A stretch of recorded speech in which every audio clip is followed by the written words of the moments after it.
is still so many unknowns around this virus.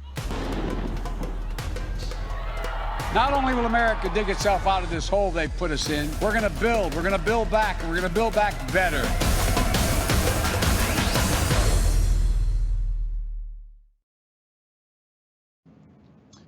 I'm Eugene Scott, a political reporter for The Fix at the Washington Post. Today I have with me my guest, New Mexico Governor Michelle Lujan Grisham. She's set to speak tonight at the Democratic National Convention. Governor Lujan Grisham, welcome back to Washington Post 5. Eugene, thank you for having me this afternoon. It's always a pleasure. So thanks again. We can't have you here without starting with a reflection on last night's roll call. We saw a very unconventional approach to getting Joe Biden to the nomination. 57 states and territories announcing their delegate allegations. It just wasn't governors or senators. We saw parents and teachers and students and auto workers. And I just can't help but to acknowledge how diverse it was. And I know that's been a topic that is of high priority and interest to you in New Mexico. What was your reaction to it?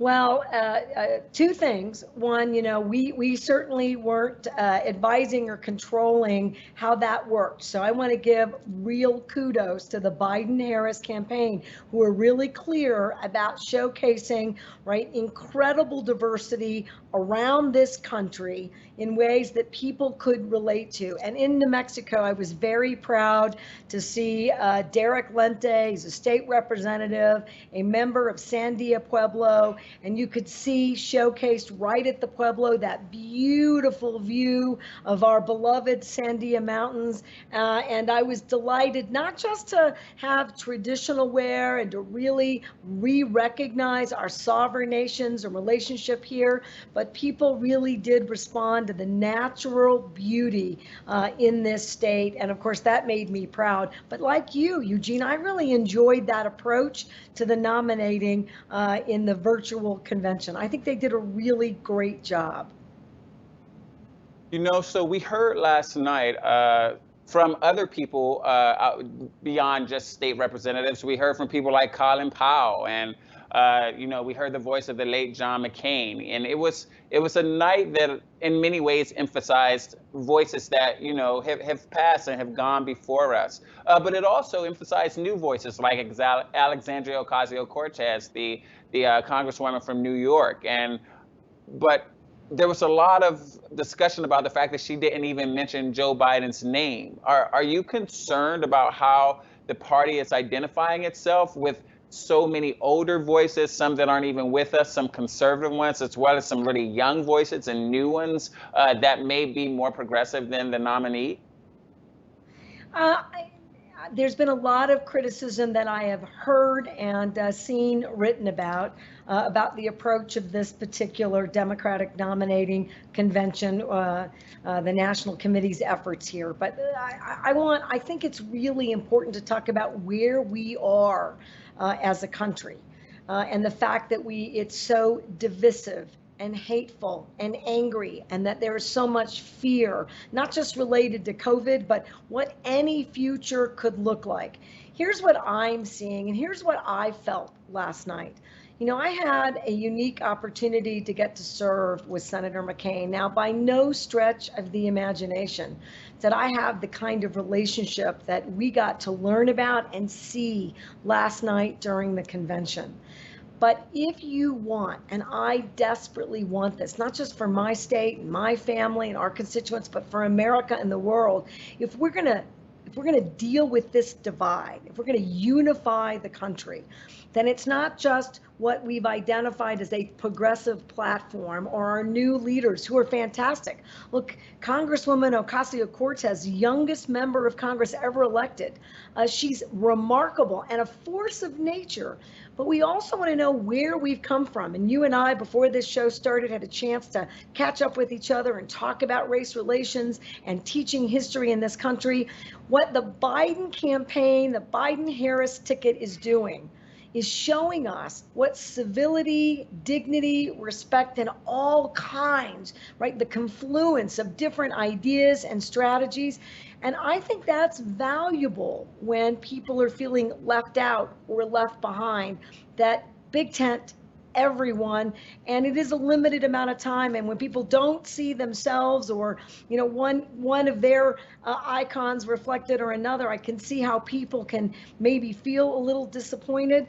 I feel optimistic about the opportunity to unify our country. And as you know, Joe will tell you, he's fighting for the soul of the nation. And to do that, you got to talk about your extended family, not just the closest family members. And I think they've done a really good job at reflecting that. We've seen some polling here at the Post following Harris's announcement, and it's largely been well received by many voters on the left. And we know that you too were on the short list for the VP slot on this ticket. Why do you think it was so important for Biden to consider women of color when trying to decide who would be his number 2 person?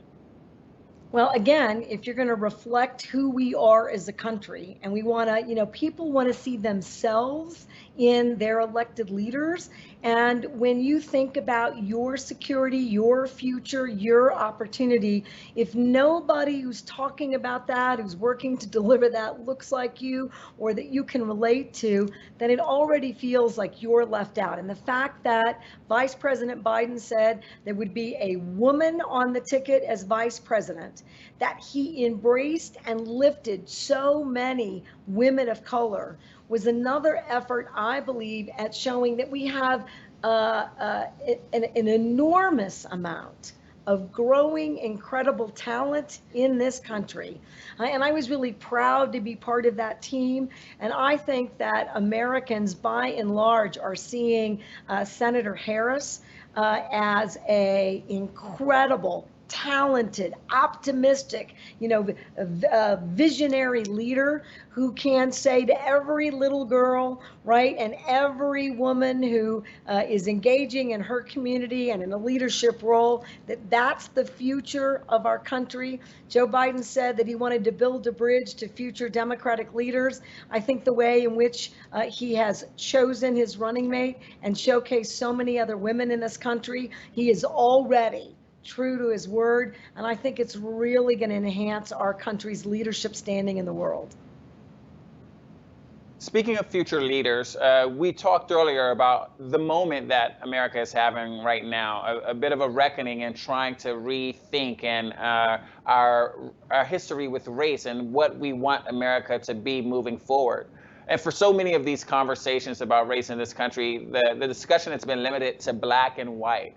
And I know that New Mexico, like many states, has populations that go beyond black and white, but are very much a part of this conversation. Can you talk a bit about the need to expand the conversation about race relations and systemic racism beyond just black and white? Absolutely. We have to first, as a country, recognize that structural institutional racism is real, has been real in this country, and pretending that you can work around the edges of that public health crisis is wrong. It was always wrong. It's just as wrong today. And a state like New Mexico is in a very unique position, given our multicultural identity, to recognize, and we've got a landmark case out of our New Mexico appellate court that occurred before I was elected governor. It says that we're leaving behind children and families in our educational system that come from every cultural, racial, diverse background in the state. And it is another recognition that we have a real problem with discrimination and racism in this country. And New Mexico is going to take that opportunity to transcend that. While we recognize that we haven't done right by our Black brothers and sisters in New Mexico, that when we address that, we must also simultaneously talk about our tribal brothers and sisters, our Indian American community members, our Asian American New Mexicans, every single community of color that because of the color of their skin, or whether you're another community that we have tried to leave behind in this country, when we talk about equality, that regardless of your sexual orientation, your religion, your gender, or the color of your skin, all things in this country can and should be equal, but aren't. And so in New Mexico, we've got a Council for Racial Justice. We're going to tackle this from education to economic security and healthcare. And we do that also by addressing environmental inequities in communities of color. And that's something I'm going to get a chance to talk a little bit about tonight. And so I really appreciate that. And this is, right, a ticket that is clear that this country must do not just better, that we have to take this on as the public health emergency and the crisis that it really is. And that means dealing with it from public safety issues to education in every context possible. And we can't heal as a nation until we address this head on. That's awesome. That's really awesome. You gave us some idea of perhaps what it is that you may discuss tonight as you speak at the Democratic National Convention. Can you give us a little bit more? What are some of the main takeaways you're hoping people leave with? Well, there are so many crises that we are all dealing with. So you and I have touched on racial injustice. We certainly, no one in this country or anywhere around the world isn't clear about the pandemic crisis and the healthcare emergencies that we're all grappling and coping with. And as a result, now we've got depression level economic issues that are significant. And the decisions that we make today will either make or break our opportunities to support and protect each other going forward. But there are other existential crises that are exacerbated by the problems we're engaged in today, but are no less important. And that includes us saving the planet from ourselves. Climate change is one of those threats. It's another worldwide emergency. And I want to talk about how diversity, showcasing a state like New Mexico, who has enormous potential in renewable energy and who's now a climate change, right? We're an activist state, really making a difference in any number of ways, setting some of the most aggressive renewable portfolio strategies in the country. So I get to showcase New Mexico's leadership and remind voters that the choice couldn't be clearer if we're going to address every single crisis in the context that it deserves. They are all priorities, and it takes real vision and leadership. And that's in 2 minutes, I'm going to put all that together in what I hope is a pretty powerful package. Awesome, awesome. We will be watching for that. But since you brought it up, talking about the choice, can you tell us how you believe Joe Biden can help New Mexico in ways that Donald Trump just hasn't? Well, here's the easiest way to describe that. And honestly, I worked for 3 different governors as a cabinet secretary or a high level, nearly cabinet official. One of the agencies that I worked for wasn't cabinet level at the start of my career. But by and large, 2 Democratic governors, a Republican governor, and any number, right, of Republican and then Democratic White Houses. You need a leader. So I want to talk about 2 things. The current occupant in the White House, in my opinion, only cares about himself. He is not reflective of the priorities of the country or of this state, not interested in helping us make it and seizing every opportunity and creating, right, fair opportunities for this country. I've seen other Republican presidents do a much better job in that context about making clear and making sure that they represent, even if we have policy differences, the whole country. So start there. We have someone in the White House that is abdicating a federal presence and federal responsibility, somebody who's been racist, misogynistic, and unfair, and really just about self-serving issues and priorities. That requires an immediate change. Joe Biden, as a Democratic leader for our future, recognizes, right, we can put $2 trillion into infrastructure investments that would be a game changer, from education to healthcare and renewable energy. If we don't do something about our broken roads and bridges, about our broken spirit, about the dignity of working families and a good day's, respected, dignified day's work, you can't rebuild this country. I need broadband and connectivity. $2 billion in New Mexico would change the face of our healthcare system and our education system. These two components mean that I'd lift families out of poverty into a brand new opportunity. He believes in that future for this state. He believes in that future for the entire country. And quite frankly, I think our worldwide leaders are hungry for a return in the White House where they see a partner in tackling any number of these issues fairly and productively. And that's why I am so enthusiastic about supporting Joe Biden and Kamala Harris. This is a really exciting ticket who can tackle the crises and build a future for every single American. And I'm going to do everything in my power to seize this moment and to make sure we restore justice in the White House. That's great. That's great. And as we talked about earlier, you were on the short list to be a VP for Joe Biden. And we just want to get a bit of insight into what that process is like. Did you get to meet with the former vice president? And if so, what did you learn about him and his team that might be news or surprising to most Americans? Yeah, I don't know if I've got something that's going to be news or surprising, particularly given his distinguished career, where most of us have had a sense about Joe Biden. What we're getting now is a confirmation he's who we always thought he was and believed he was. So, one, the process was excruciatingly painful. Imagine having to go all the way back to nearly high school and think about every decision you made, every activity you were engaged in as a 17, 18-year-old. I'd like to think I've matured a bit as a 60-year-old in the different opportunities that I've had, both representing a district of New Mexico in Congress and representing a county and also representing the state in a number of incredible positions. But here's a story that I want your viewers to know about. So I can relate to Joe Biden in a number of ways. I lost my husband unexpectedly, found myself as a single mom of two incredible daughters, but that is a horrifying experience, and so many Americans find themselves in these tragic circumstances.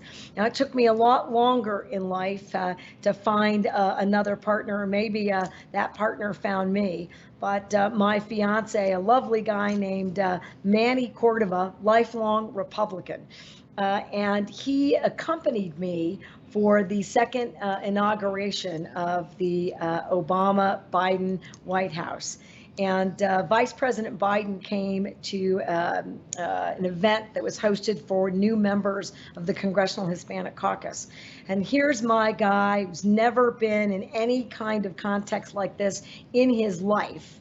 And somehow the vice president sort of singled him out, walked right over, engaged in a conversation, talked to him about his life, his business, took a real interest in what his issues are and concerns were. And from that day forward, my fiance refers to the vice president as Joe, believes, and it's true, that they've got a special and unique relationship. And he changed his party affiliation, not for me, but for the vice president. He is that guy. He relates to each and every one of us. He cares about all of our stories, and these personal tragedies are a constant reminder, and the joy and love in his life today, that all things are possible, that bad things happen to good people. And if you have good, earnest people with integrity and vision and leadership in positions of power and influence, they can make a difference for all of us. And I do think you're seeing that represented, and you certainly saw it in the way in which they talked about how Jill, Dr. Biden, and the vice president. That warmed my heart, and I related to their story in so many ways. And I think that happened for most of us in America last night. Indeed, I think that certainly has been part of the reaction I'm seeing coming from people following hearing more about the personal stories of Joe and Jill Biden. But I want to switch gears a bit to speak with you about something that you are uniquely positioned to speak about for multiple reasons, and that's the Latino vote. My first question is about Hispanic representation on stage at the Democratic National Convention this year. You're speaking tonight, but Julian Castro, who was the only Latino candidate in the Democratic primary, was not asked to be one of the keynote speakers. Was that a mistake at all? It's really hard to engage in and speculate about those decisions. Here's what I can do. I can reaffirm that as someone who needs to reach out to Hispanic and Latino voters on behalf of the Biden-Harris campaign, that I have a great deal of regard for Secretary Julian Castro, and I got to serve in Congress with his remarkable brother, Joaquin Castro. We don't want to forget their participation, their stories, their outcomes. They've made immeasurable difference in lifting up particularly younger leadership styles and families across America. They can highlight immigration. You know, my family's been in New Mexico for more than 400 years. It's a different story, a different set of hurdles to overcome and different set of opportunities. And so I think it's maybe a little too easy to try to frame this as what could they have done better. COVID has changed the way in which we do any of these, right? Campaign, either local or national environments. I've had the opportunity to been on, local, state to state campaign. They're all virtual efforts with the secretary, and I would expect that I'll get to do more of those. He's a powerful voice. And I intend to use that powerful voice and others just like that to engage the Hispanic and Latino vote all across the country. And I hope that whatever small effort I have tonight, that I can reassure every community of color that this is the right choice for you, and to re-recognize there are so many more leaders across the country that have made a difference, that are supporting this ticket, and to make sure that folks don't feel left out, but rather big tent, limited time, and with just 70 plus days to go. We can't waste any more moments debating, right, how many of us can discuss what a great ticket this is, but it's all of us in every moment that we have, whether it's nationally televised or just at the kitchen table. We've got to deliver and make sure that we have a Biden presidency, and I couldn't be more excited to cast my vote for Vice President Harris at the same time. Awesome. We have recent news showing that the postmaster has announced that the post office is suspending their cost-cutting operational changes that could jeopardize mail-in voting, something you were just talking about in terms of people getting out to express their support for Joe Biden and Kamala Harris. Is there any concern that the current approach to mail-in voting coming from this administration and the post office leaders is going to have a negative impact on voters in the election? I do want voters to be really clear that there's not massive fraud, that that's a made up effort to really suppress voters and the democracy in this country. And I'm appalled by the debate about that that has zero evidence that that's really the case, because it isn't the case. But I am concerned that there have always been voter suppression efforts, and to see those actually managed and supported and led right right out of the White House is nothing short of appalling. I am confident that Congress is going to act because constituents, irrespective of party affiliation, have made very clear what the Postal Service means to them, right? Everything from prescription drugs to, in a COVID world, this is how we're getting basic necessities like food. So there's no way. We need to make sure that the credibility and the workforce is managed, maintained, and supported today and through the election. Here are things that New Mexico is doing that I hope other states do as well, right? Our congressional delegation and others are inspecting our Postal Service operations, making sure that there's not a reduction in force and that all of their major mail sorting equipment is intact, that they aren't reducing, right, mailboxes, that we're putting vote boxes out so that you can return your ballots. We barcode our absentee ballots so we can track them all the way through the process. And we encouraged and had a 1,000% increase in absentee voters in our primary, and we expect that trend to continue. So we're COVID safe. Every vote matters. We protect those votes, we track them, and we're making sure that the post office will maintain its current operation. And any place that we can support those operations fairly and effectively, they should expect this state to do so. And I think other states ought to be following in the same suit. And a message to Congress. I thank Speaker Pelosi for bringing everybody back. The Senate should do the same. They need to do everything they can to both prevent any future reductions in effort at the post office and to make sure that needed resources get to the post office to continue its operations and make it very clear we're ready for our November elections. You talked about COVID a bit. Can you give us an update on where New Mexico is with COVID-19 right now? New Mexico is actually in a really great place, but I'm always cautiously optimistic because we don't have a national strategy to combat the virus. You end up, right, one day is good, one day is a little less good, the next day is stellar. Here are the realities. I have learned that safe, smart, slow, prudent work is the way in which you can introduce some risk so that you're building economic recovery. But I'm really clear that if we're going to do any in-person learning, and given that what's gone on around the country doesn't look good so far, that I have to have the lowest positivity rates possible, the lowest rate of infections possible, and we have a very strict gating criteria. We are meeting that. Frankly, we're crushing that. We went from when we saw the outbreaks in our neighboring states that were horrific.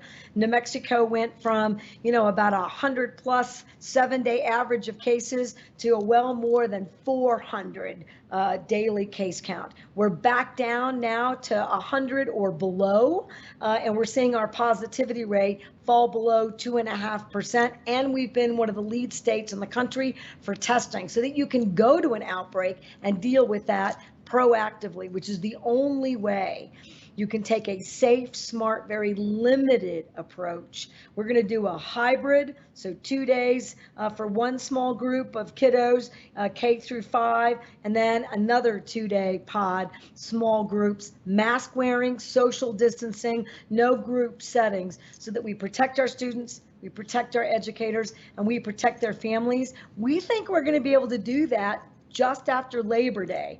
New Mexico has to stay the course to achieve that. So far, so good. And I can tell the nation, face coverings work, social distancing, all those public health measures work. The more New Mexicans do, the better our outcomes are. And we never, even with some serious containment strategy problems, because the federal government doesn't have the right, they've never met their treaty responsibility, never provided the adequate funding or health care to sovereign nations. Their testing results were taking 5 to 14 days to come back. We do that in 24 hours unless we've got a supply shortage. We've been really good. Well, they didn't have that opportunity in sovereign nations. And if that hadn't been the case, we would have had fewer deaths by far, and we never really overwhelmed our healthcare system but it got dicey in small rural hospitals that just don't have the personnel to support ICU and critical care needs. And so I'm really proud of New Mexico, but it could have been better, it could have been different, and there's no reason this country has to grieve more than 170,000 lost lives. That is federal government malpractice, nothing short of that. And we will do better because we're going to have Joe Biden in the White House. Yeah, so much of that was avoidable, very much so. And you spoke about hospitals and healthcare, and we know that you have a background in health. You served as the Secretary of the State Health Department in New Mexico before you were governor, and expressed interest, I believe, in maybe being Secretary of Health and Human Services in a Biden administration. Is that something you would still perhaps want to do if the former vice president became the president? So I'm going to reverse that. Wonderful people like you have said incredible things about my background and career. I'll take that all day, every day. And as that information has, and including in the vetting process, made its way to the vice president and Senator Harris, I'm thrilled by that. Here's what I expect. I expect that not just me, but all of the other folks who have real healthcare expertise because they're clinicians and on the front lines, and folks like me who have delivered on any number of healthcare policies around the country need to be at the table talking about what happens next for COVID, what we do about getting treatments and a vaccine that's safe and credible, that really confers immunity for America. And then we have to deal with the healthcare crisis in and of itself. We've got to build our rural hospitals. We have to invest in all of that infrastructure. We need to increase quality. We need to reduce cost. We need to have the healthcare that's at the right time, right place, right system, right care. All of that has to be addressed. I feel pretty confident that I'll get an opportunity to talk about those priorities with a Biden administration. Eugene, how lucky am I to be a governor? Frankly, the governor of the best state in the nation. I'm going to keep my fingers crossed that New Mexicans will invite me to stay as governor in 22. And I think that's the best way to serve America and to serve New Mexico. Awesome. Awesome. In addition to you speaking tonight, former President Barack Obama is going to speak. Can you share your thoughts on how important it is for him to be very vocal, as he has been, about getting voters to support the Biden-Harris campaign? Well, look, he's an incredibly popular president. I think most of Americans now really understand the impact that President Obama and Vice President Biden had on our economic success and recovery after the 2008 recession.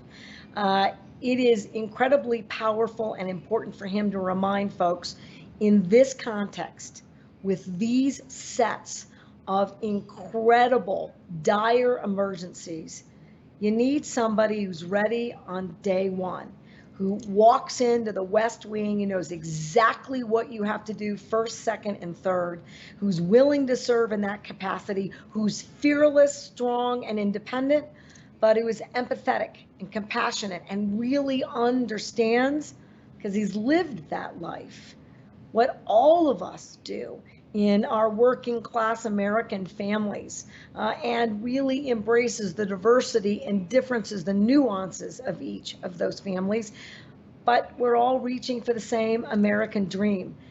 Nothing better than hearing that from a former president who can point to the partnership that he had in that White House, the successes that Vice President Biden delivered in that context, and how ready and eager he is to restore credibility and faith in the United States of America and in federal government itself.